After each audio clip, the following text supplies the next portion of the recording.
নাম ধরে ধরে ধর্মতলায় গুন্ডাগিরি করা দুর্বৃত্তদের নাম প্রকাশ্যে আনেন মুখ্যমন্ত্রী শুভেন্দু অধিকারী। জানিয়ে দেন এমন ব্যবস্থা হবে যাতে একদিন নয় 3 পুরুষ মনে রাখার মতো শাস্তি দেওয়া হচ্ছে। বর্তমান মুখ্যমন্ত্রী কাজে বিশ্বাসী, যা বলেন তা কার্যত ফলেও দেখা যায়।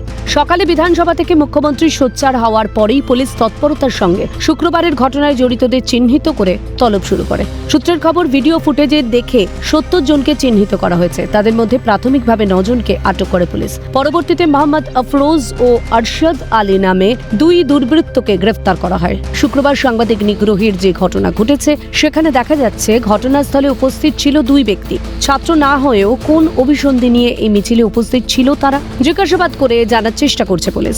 আন্দোলনের নামে যে হিংসার পরিস্থিতি তৈরি করা হলো তা কি সরকারের ভাবমূর্তি নষ্ট করার উদ্দেশ্য?